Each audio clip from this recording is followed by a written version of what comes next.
Halo semuanya, uh, selamat datang di video saya. Di video kali ini, saya mau bahas tentang medallion arsitektur di data lake hosting. Jadi, medallion arsitektur itu apa? Medallion arsitektur itu sebuah pola desain dari pipeline data yang kita gunakan untuk memindah data dari source yang kita punya untuk bisa dianalisis menggunakan tools-tools yang kita punya, seperti Power BI dan semacamnya. Tetap dulu. Nah, uh, sebenarnya medalian arsitektur itu mengaturnya gimana sih? Jadi medalian arsitektur itu mengatur data ini jadi tiga layer, dibagi jadi tiga layer. Yang pertama bronze layer, yang kedua silver layer, yang ketiga gold layer. Nah, bronze layer itu sebuah layer yang dimana kita itu nyimpen data dalam bentuk yang paling mentah. Contohnya di sini, kalau udah saya implementasikan di uh, Minayo itu, bronze layer itu menyimpan data masih dalam file-file gini. Jadi cuma file. Kalau silver layer itu berbentuk CSV atau kolom-kolom. Karena dia udah mengkategorikan data-data itu seperti apa. Lalu kalau di gold itu berbentuk file Parquet. Jadi gold layer ini digunakan untuk query, untuk analisis, karena dia itu formatnya lebih mudah dibaca oleh sistem dan juga tidak costly. Kita langsung masuk ke implementasinya aja.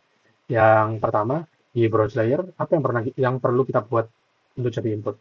Nah, 10 file ini tadi dimasukkan. Kenapa kok namanya sama semua? Agar kita bisa menganalisis nanti di silver layer. Nah, kita masukin dulu 10, contohnya di sini 10 file, beda-beda extensionnya, ada PDF, ada JPEG, ada Docs. Di paket bronze ini sudah masuk 10 file. Lalu setelah itu, kalau kita mau pindah ke silver, kita itu perlu run Auto 3 script menggunakan Python.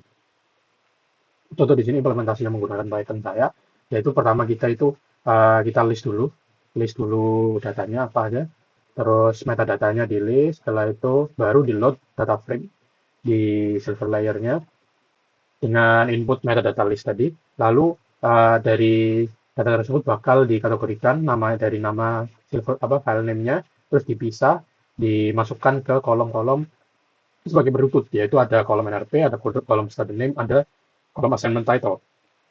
Setelah itu bakal di-split berdasarkan underscore. Jadi karena kita namainnya beda underscore itu beda kolom di sini. Contohnya. Kalau di Browse sudah kayak gini, terus kalau kita run script ini tadi, kita bakal dapat hasil metadata underscore inventory.csv. Yang dimana itu kalau kita buka, hasilnya itu seperti ini. Nah, ini harusnya itu yang data yang kita punya itu seperti ini aja. Tapi karena kita kategorikan tadi lagi, itu kita dapat 3 kolom baru di server layer ini. Ini yang disebut sama filtering. Jadi ada NRP, ada student name, ada assignment title. Ini fungsinya silver layer.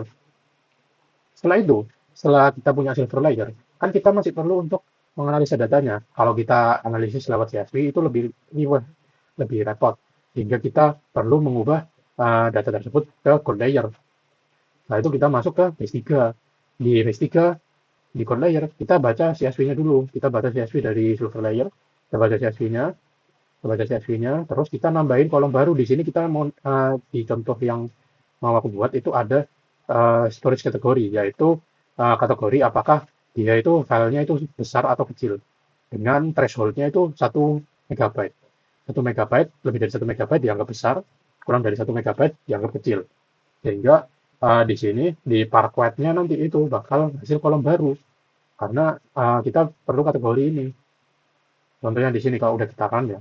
Setelah itu kan kita ini business logic-nya terus di convert data frame-nya ke Parquet, terus di-upload ke Gold Bucket. Setelah ke upload, kalau udah ke upload itu bakal keluar di sini itu bakal ada file Parquet, katalog underscore Parquet. Nah, contohnya itu kalau kita buka itu nanti bakal keluar seperti ini.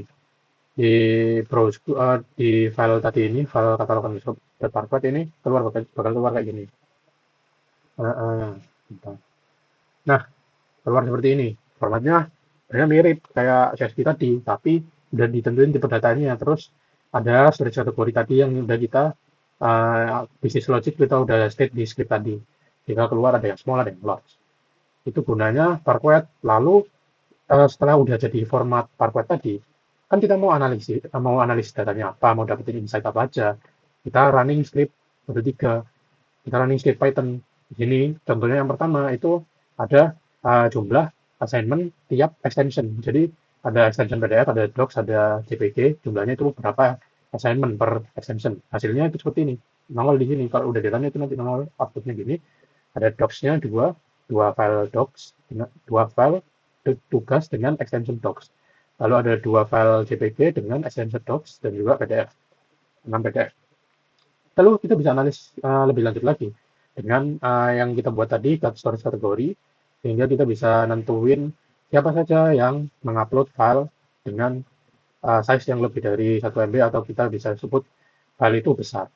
Contohnya di sini ada file dari Salsa dan juga file dari Aska yang punya size lebih dari 1 MB.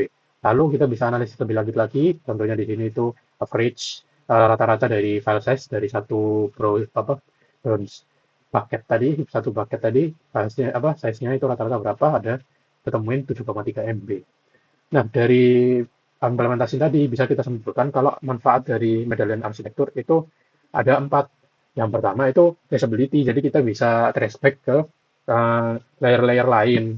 Misal kita punya satu layer yang rusak, yang kolaps, kita bisa trace ke layer lain, lalu kita kerjakan ulang layer tersebut, running ulang scriptnya. Terus ada separation of concern, jadi tiap layer itu punya tanggung jawab yang berbeda. Dan kita bisa nentuin tanggung jawab layer itu apa.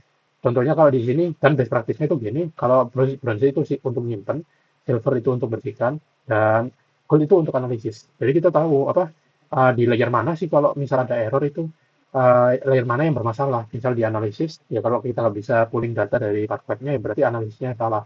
Dan bisa transpect ulang ke silver layer. Lalu ada manfaat selanjutnya itu efisiensi analitik menggunakan Parquet. Karena Parquet ini bermanfaat bagi analisis itu karena dia itu mudah di-load dan juga cost-nya, waktu, dan juga size itu lebih kecil daripada format lain, format CSV. Lalu kalau kita misal kita nyoba pulling data, kita query data, itu kita butuh 2 kolom doang dari satu file. Kalau kita pakai Parquet itu bisa kita baca cuma dua kolom tadi. Jadi bukan satu file dibaca semua, enggak, tapi cuma 2 kolom tadi. Sehingga ini lebih lebih efisien kan. Lalu ada skalabilitas. Nah, penjelasan saya terkait medallion arsitektur sampai di situ dulu. Terima kasih sudah menonton video ini. Wassalamualaikum warahmatullahi wabarakatuh. Bye bye.